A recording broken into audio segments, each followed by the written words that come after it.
Bonjour à toutes et à tous. Je vais vous parler un quart d'heure de mon métier. Je m'appelle Isabelle Degaille. J'ai deux filles. Je suis mariée. J'ai deux filles de 18 et 20 ans. J'ai suivi une formation d'ingénieur. Donc, vous pouvez passer à la slide suivante, Camille. Alors, plutôt que de vous faire mon CV, ce qui n'est pas très intéressant, ce que je voulais vous passer comme message, c'est que quand on a un diplôme d'ingénieur, donc ce que j'ai mis, hein, c'est un passeport pour une multitude de métiers. Donc c'est très difficile à définir parce qu'en fait, là, je vous ai mis quelques exemples des postes que j'ai exercés, sachant que j'ai changé de poste tous les 2-3 ans, on va dire. Le poste le plus long que j'ai occupé, c'était 3 ans et demi. Là, vous avez par exemple le responsable qualité fournisseur, qualité process, qualification, Black Belt Six Sigma, responsable qualité en laboratoire d'essai, acheteuse, donc dans le ferroviaire, et actuellement je suis sourcing contract manager. Et différents types de postes, différents types de métiers, et dans des entreprises variées aussi, alors toujours dans l'industrie. Donc, Millipore, donc ça c'était au début de ma carrière à Molsheim. Ensuite, Gagno Industrie à Lipsheim, où on fabriquait des fours et des tables de cuisson haut de gamme à encastrer. Donc, c'est toujours le cas, hein. C'est une marque du groupe Bosch électroménager.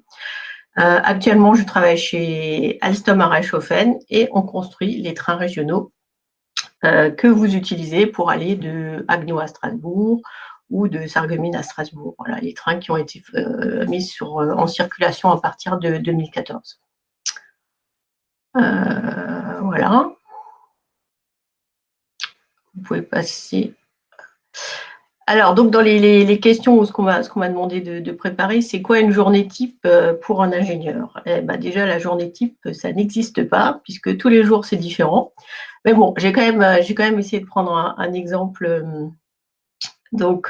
Par exemple, quand j'étais responsable qualité process chez Gagno, la journée, c'est une succession de réunions avec des collègues de différents services.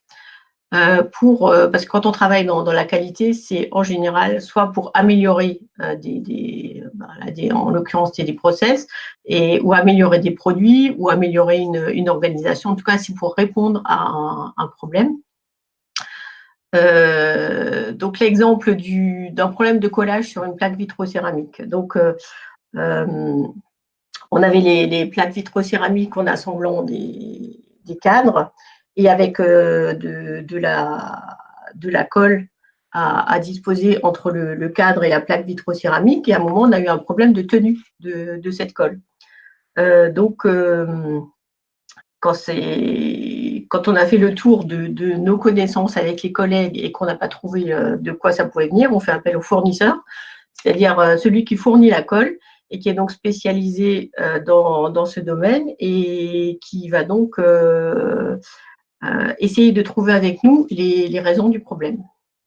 Donc, on se pose plein de questions. Qu'est-ce qui se passe au niveau de l'environnement? Est-ce que dans la mise en œuvre, on a fait quelque chose qui était pas bien? Est-ce que dans ce qu'on appelle la préparation de surface, donc le fait de nettoyer correctement et de mettre un produit spécial, est-ce qu'on l'a mis correctement? Est-ce qu'il y en avait trop? Enfin bon, donc ça, c'est juste un exemple. Évidemment, je résume parce que des sujets comme ça se passe en plusieurs échanges. Ça ne se résout pas en une heure. Mais juste pour vous donner un exemple. Et ce fournisseur, donc, quand on l'avait consulté, nous avait aussi donné un exemple chez un autre client qui a cherché très longtemps pourquoi il avait des problèmes de tenue de son collage. Et à force de dérouler le fil, de faire l'enquête, ils en sont arrivés à trouver que ce qui faisait que ça marchait moins bien, c'était qu'ils avaient changé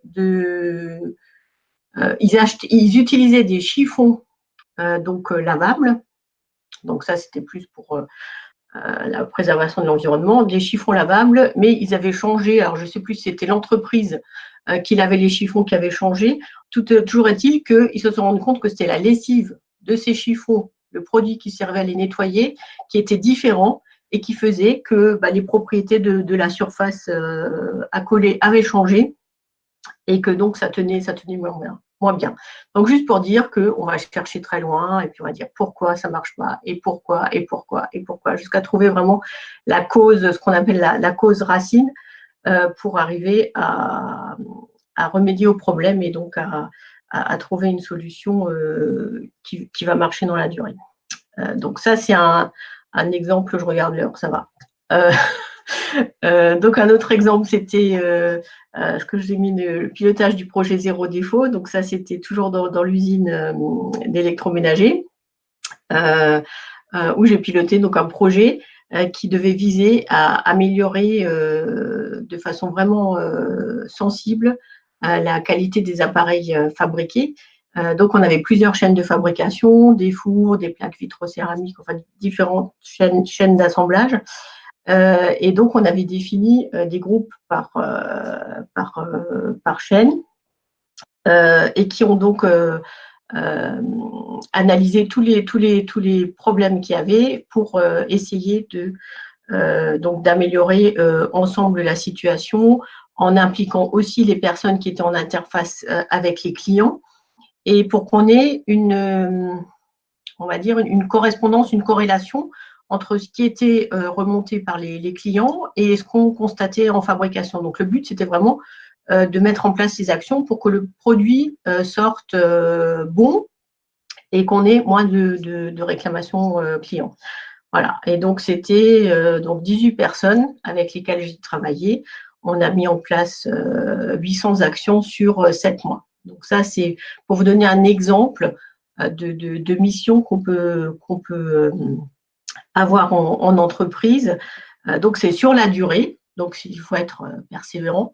Mais c'est passionnant parce que d'arriver à travailler donc, en équipe pour améliorer les situations, c'est toujours très enrichissant et très satisfaisant.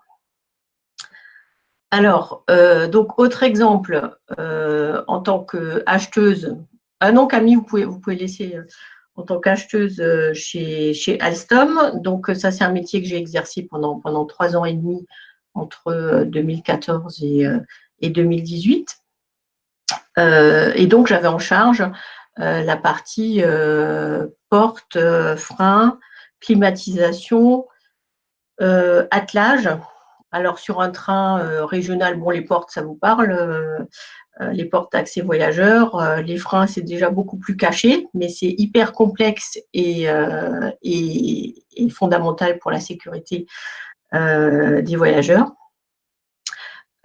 Et donc, quand on est acheteuse dans ce type de domaine, qu'est-ce qu'on fait tous les jours? Eh bien, pareil, on a des réunions avec les collègues, des conférences avec les fournisseurs, on se déplace chez les fournisseurs, donc on peut aller se déplacer à l'étranger. J'ai eu un fournisseur de portes intérieures qui était en Finlande. Donc, les échanges se font en anglais. Donc, on négocie des contrats, on passe des commandes, on suit la partie technique, on est en interface avec les collègues du bureau d'études, de la production, de la partie industrialisation. Donc, ça, c'est ceux qui vont travailler pour du concept du produit, définir comment on va le fabriquer.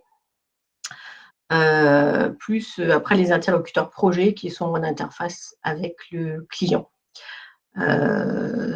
Donc, et au niveau plateau, donc là, j'étais sur un plateau procurement, donc où on travaillait avec les interlocuteurs qualité sur par exemple, pour la partie frein, l'interlocuteur qualité pour les freins, l'expert au bureau d'études pour les freins, les personnes qui font les essais de validation, les personnes qui font les essais en série sur les freins.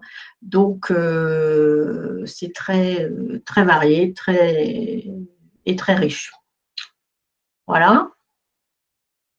Slide suivant. Bon, au niveau du temps, je pense que ça va. Je ne suis pas trop bavarde. Alors, donc, mon parcours d'études.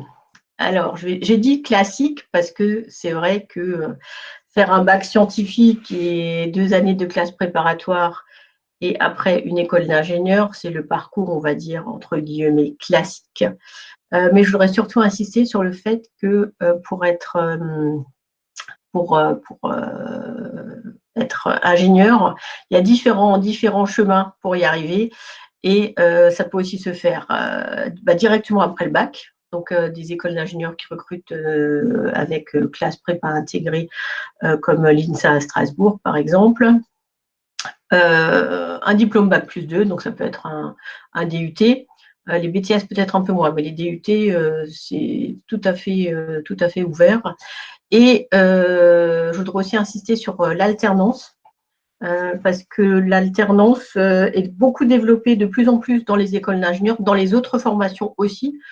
Donc, moi, c'est un cursus de formation que je privilégie parce que ça permet aux jeunes d'avoir leur expérience en entreprise, de voir en quoi les cours peuvent être appliqués directement. Et vous avez, si vous faites un contrat en apprentissage, vous avez surtout de l'expérience que ceux qui font la formation, on va dire, classique, continue, n'ont pas. Donc, l'alternance, c'est vraiment une formule. Et puis surtout, vous êtes payé. C'est quand même un avantage certain. Donc, mes conseils dans l'orientation, faites des stages, le plus de stages possible sur des métiers qui peuvent vous intéresser pour passer une semaine pendant les vacances ou même moins d'une semaine. Hein, c'est des conventions qui vont de 1 à 5 jours pour découvrir des métiers, pour discuter avec les professionnels, pour savoir qu'est-ce qu'ils ont fait, comment ils ont fait leur cursus, qu'est-ce qui leur plaît, qu'est-ce qui leur… voilà, voir en vrai, de l'intérieur, comment c'est le métier, plutôt que l'image que vous faites sans la connaître. Après, il y a des sites vraiment intéressants, comme le site Inspire Orientation, il y a aussi une appli Inspire Oriente qui permet, quand vous ne savez pas trop quoi faire, de vous guider. C'est vraiment très bien fait. Study Advisor, c'est des jeunes étudiants qui échangent avec vous. Donc, si vous êtes intéressé par une filière ou que vous avez identifié l'école que vous voulez faire, vous pouvez contacter un étudiant et échanger avec lui. Donc, un étudiant qui va être dans cette, ou une étudiante évidemment, qui va être dans cette structure pour savoir comment ça se passe, pour avoir un témoignage concret. Voilà. Ensuite, avantages et inconvénients du métier. Vous aurez compris que c'est un métier, c'est passionnant parce qu'on peut faire plein de choses différentes et ce n'est pas la formation initiale qui va déterminer toute votre évolution de carrière. Pas de routine, donc rencontrer d'autres cultures, échanger en anglais, en allemand, en espagnol. Les inconvénients, alors c'est vrai que parfois on a des gestions de crise qui sont stressantes. Des organisations de groupes, Alstom par exemple, c'est un grand groupe avec une organisation assez complexe et avec des contraintes dans les processus à appliquer qui peuvent faire qu'on a certaines lourdeurs administratives. Mais sinon, c'est quand même beaucoup plus d'avantages que d'inconvénients. Voilà. Et dernière slide, je voulais conclure sur mon engagement pour la diversité dans les métiers techniques. Donc, je suis déléguée régionale pour l'association Elle Bouge depuis 2018. Je suis marraine Elle Bouge depuis très longtemps. Donc, le principe, c'est que des femmes au profil technique dans les entreprises partenaires vont témoigner auprès des filles, surtout, pour les motiver à partir dans des métiers techniques et pour leur donner envie d'aller vers ces cursus qui ouvrent à des métiers passionnants. Voilà. Je suis dans le timing, Camille. Merci Isabelle pour cette présentation. Alors j'ai compté, on a quand même une petite dizaine de filles qui sont connectées. Hein. Les filles, vous pouvez tester sur le chat pour ceux qui nous ont rejoints. On a quand même 20 personnes qui sont en direct sur le live. Donc pour ceux qui nous ont rejoints en cours de présentation d'Isabelle, en bas de votre barre de votre écran, vous avez une barre d'outils et vous avez une petite icône qui s'appelle chat. Vous cliquez dessus et vous arrivez en fait sur la barre de conversation. Vous pouvez poser vos questions. Donc c'est le moment, si vous avez des questions pour Isabelle. Moi j'en ai une de questions. Oui. Est-ce que il y a des qualités particulières peut-être pour être ingénieur en général ou même en tant que femme, parce que c'est quand même un métier qui est un peu plus masculin, c'est ce que vous disiez. Quelle qualité Ah, j'ai pas dit ça. Ah non, non, non. Non. Non, c'est pas un métier masculin. Non, C'est un domaine où on n'a pas assez de femmes, et c'est pour ça que c'est important de motiver les filles. Alors, faut-il impérativement passer par un bac S? Alors, moi, je dirais jusqu'à récemment, je pense que c'était mieux, mais il y a des écoles d'ingénieurs maintenant qui s'ouvrent aussi à des profils qui ne sont pas des profils scientifiques. Et donc ça, justement, pour aller dans le sens de plus de diversité, les entreprises se sont rendues compte qu'elles ont besoin de plus de diversité, et je ne parle pas seulement de la diversité de genre, donc pas seulement plus de femmes. OK, il en faudrait plus, mais dans tous les domaines, donc autant la diversité de culture, d'origine, donc c'est parce que les équipes les équipes diverses sont plus efficaces à terme. Ça demande un investissement au départ, mais elles sont plus efficaces à terme, et la plupart des grandes entreprises en sont bien conscientes. Chez Alstom, on a un programme diversité inclusion. Moi, je suis correspondante diversité et inclusion pour le site de Reichshofen. Et donc, l'idée, c'est vraiment d'avoir plus de diversité. Et les écoles ont cette démarche aussi, et c'est-à-dire d'avoir, on va dire, des profils un peu plus, de changer un peu du profil maths physique, et d'avoir plus d'ouverture. Donc, je pense que c'est possible. Alors, ce qui est important, c'est la motivation. Après, bon, il faut quand même il faut être curieux, il faut avoir un intérêt pour les matières scientifiques quand même, les matières scientifiques mais je dirais, c'est pas la peine d'avoir, enfin, faut pas se dire qu'il faut avoir 18 de moyenne dans les matières scientifiques pour pouvoir intégrer une école d'ingénieur, c'est pas vrai. Et notamment, justement, si le cursus de départ ingénieur paraît un peu compliqué, moi, ce que je peux vous conseiller, c'est de faire un DUT, qui après pourra donner des ouvertures. Moi, j'ai eu un apprenti en mesure physique qui avait un peu de mal sur la théorie. Il a fait son apprentissage avec moi sur sa deuxième année. Il a vraiment accroché, il a intégré l'école d'ingénieurs de Montbéliard, l'UTBM. Parce qu'il a rencontré des ingénieurs et qu'il s'est dit, et que ça l'a reboosté pour ses cours, et du coup, il a intégré une école d'ingénieurs, et il s'en est super bien, et il a un super parcours, quoi. Donc voilà, ça c'est les bons exemples. Si maintenant ça vous fait un peu peur, 5 ans après le bac, de se dire, bon allez, 2 ans, et puis après, et pourquoi pas 2 ans en alternance, quoi, un DUT d'alternance c'est bien aussi l'alternance pour être sur pour le tout. terrain et Ah oui, pour devenir quel que soit le cursus. Qu'apporte la compétence Black Belt? Alors, Black Belt, c'est dans la partie, justement dans la partie process, où c'est une sorte de boîte à outils de résolution de problèmes avec des outils statistiques où on va regarder comment ça. On va s'assurer déjà que quand on mesure correctement avec les bons instruments, et que la façon de mesurer permet de bien décrire le processus. Je dirais, c'est quand même, on va dire, c'est une méthode de résolution de problèmes poussée avec des statistiques, mais dans la vraie vie et dans l'entreprise, finalement, on n'a pas besoin d'outils ultra compliqués. On en revient toujours à la même chose. Être factuel, décrire, mesurer correctement, et parler des faits et pas de ce qu'on pense. Donc, c'est vraiment, voilà, pour répondre à cette question. Est-ce que vous pourriez nous dire quelle est la tâche la plus contraignante dans votre métier d'ingénieur?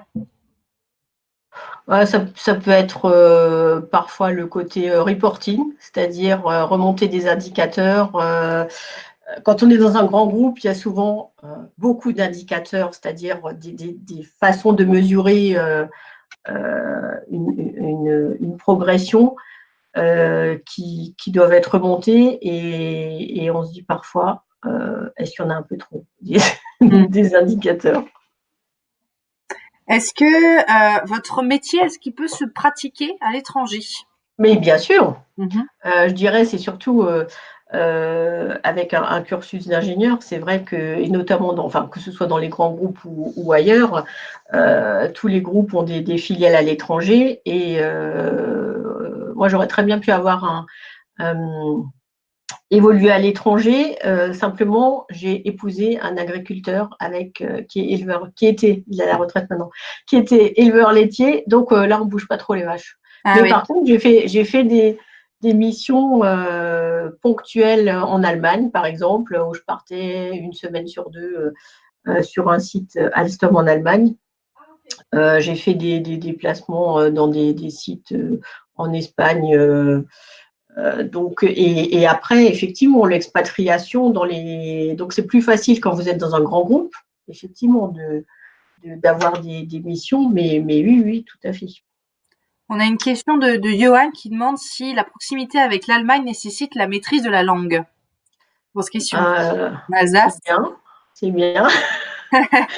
Je dirais les langues en général, c'est vraiment très important. Faut pas le négliger. Ceci dit, les fournisseurs, là, on a des interfaces avec les fournisseurs allemands et la langue de travail, c'est l'anglais. Parce que on a des acheteurs pas forcément locaux, mais qui peuvent être à Paris et je dirais même en Alsace, hein, c'est pas si évident d'avoir la maîtrise de l'allemand. Donc les échanges avec les fournisseurs allemands se font en anglais. D'accord. Une autre question, je pense que peut-être personne ose la poser. Concernant le salaire moyen d'un ingénieur, est-ce que vous pourriez nous en dire un peu plus quand on commence la carrière, les évolutions? Alors j'ai regardé sur Internet. Hein. Et je vous dirais entre 2000 et 2500 bruts pour les débutants. Ah, ok, donc c'est quand même un bon salaire. En net, on est à du 2100, oui. À du. Ouais. Et après, c'est tellement variable en fonction des domaines, des domaines, des postes, des missions, du niveau de responsabilité. Enfin, c'est très difficile, quoi. Après, je dirais, quand on a un profil d'ingénieur, on a les outils pour s'adapter à des nouveaux métiers. Moi, presque à chaque fois que j'ai changé de poste, j'ai appris une nouvelle compétence. Là, actuellement, le poste que j'ai, c'est la gestion contractuelle avec les fournisseurs, la gestion des litiges, où je suis en contact avec des juristes, alors que je n'ai aucune formation en droit. Donc, ça s'apprend sur le terrain et ça s'apprend avec des nouveaux postes. Et c'est surtout qu'il ne faut pas avoir peur de sortir de sa zone de confort. Voilà. Donc, il faut faire des nouvelles choses, même si c'est des choses qu'on ne connaît pas. Quand j'ai pris le poste d'acheteuse, j'avais une appréhension par rapport à la négociation. Je me suis dit, comment ça va se passer, la négociation avec les fournisseurs? Et bien, en fait, ça vient avec les collègues et puis ça s'apprend au fur et à mesure. Et c'est ce qui est intéressant, d'apprendre des nouvelles choses en permanence. Oui, c'est l'évolution professionnelle. Oui. Est-ce que vous pouvez nous raconter une petite anecdote, une ou plusieurs sur vos fiertés professionnelles, un moment qui vous a marqué dans votre carrière d'ingénieur? Alors, j'ai un exemple sur quand j'étais aux achats avec le fournisseur en Finlande, justement, où la situation était très compliquée. On avait des retards de livraison des pièces, donc avec des risques d'arrêt de chaîne. Et là, c'est la catastrophe. Si vous arrêtez la chaîne de production, vous avez 60 personnes qui ne peuvent pas travailler parce que les pièces ne sont pas là. Et en fait, il y avait pas mal de choses à mettre en place. Et on a réussi quand même, en l'espace de 6 mois, à modifier la façon dont ils livraient les pièces On les livrait en kit, ils les livraient par référence. Ça a été des discussions, on va dire, qui ont pris du temps, mais le résultat, c'est que c'était vraiment gagnant-gagnant parce qu'ils ont après eu une performance nettement meilleure dans la livraison des pièces. Une meilleure flexibilité, alors qu'au départ, ils pensaient, ah ben non, on a l'habitude de livrer en kit, on ne peut pas livrer autrement. Et donc, on est arrivé à une situation, mais vraiment très constructive et avec une confiance réciproque qui fait que quand ils avaient un souci sur un composant, un approvisionnement de composants à long délai, ils nous prévenaient tout de suite et on pouvait les dépanner en leur envoyant, c'était des relais, en leur envoyant les pièces. Et du coup, on a évité plusieurs fois des arrêts de chaîne comme ça. Voilà. Donc, c'est vraiment une bonne réussite, ça, sur une relation vraiment de confiance. Enfin, d'arriver à réussir une relation de confiance avec le fournisseur, de rétablir une situation difficile et d'avoir vraiment une satisfaction des deux côtés, quoi. Bien sûr. Une dernière question, parce que l'heure tourne, qui découle un peu du coup de la question que je viens de vous poser. Est-ce que dans votre métier d'ingénieur, vous travaillez plus seul ou en équipe? C'est vraiment travailler. Je pense que vous avez compris que non, on ne travaille pas seul. C'est tout. Jamais. Jamais. On a besoin des autres. C'est vraiment un travail d'équipe et je dirais dans les qualités, dans les missions que j'ai exercées, les qualités, c'est aussi les capacités relationnelles, c'est-à-dire d'arriver à animer un groupe en essayant de faire, de réduire les tensions, parce que souvent c'est pas le bureau d'études, c'est la production, c'est machin, et donc d'arriver à ce que les gens se parlent sans se taper dessus et et qu'ils arrivent à s'écouter et à avancer. Ça c'est vraiment. Donc il faut effectivement les capacités relationnelles. Top. Merci beaucoup Isabelle pour votre intervention. Je vous en prie. Si vous avez d'autres questions sur le chat, parce que l'heure tourne. Johan qui vous dit merci beaucoup Isabelle. Est-ce que on peut retrouver du coup est-ce que vous pouvez communiquer une adresse email ou est-ce qu'on peut vous contacter si les jeunes ont d'autres questions à vous poser? Oui, il n'y a pas de souci. Alors, est-ce que vous pouvez juste la partager dans le chat comme ça avant qu'on coupe? Les jeunes peuvent prendre votre adresse email. Je vous partage aussi avant qu'on ferme cette conversation, un questionnaire de satisfaction. Vous pouvez répondre, c'est un petit questionnaire qui vous prend 2 minutes. C'est pour savoir si vous avez apprécié du coup l'intervention de Isabelle pour son métier d'ingénieur, si vous avez trouvé ça intéressant, si ça a répondu à vos questions, et comment est-ce que vous avez trouvé du coup l'outil de visioconférence. Donc voilà, on vous a tout partagé sur le chat. Merci beaucoup Isabelle et merci à tous pour votre participation. Donc vous avez le mail d'Isabelle dans le chat, donc isabelle.2-guy@alstom. C'est mon adresse professionnelle. Adresse professionnelle. Donc je vous laisse le temps de la copier pour tout le monde avant que je ferme la conversation. Donc sachez que cette intervention a été filmée, donc vous pouvez retrouver du coup l'interview d'Isabelle sur notre chaîne YouTube de la mission locale Alsace du Nord et également sur le site du mois de l'orientation. On se retrouve la semaine prochaine pour le forum santé sociale et métiers du service à la personne. Si vous êtes curieux de découvrir ces métiers-là. Et si vous avez d'autres questions par rapport au forum, vous pouvez nous retrouver sur le site du mois de l'orientation. Vous avez un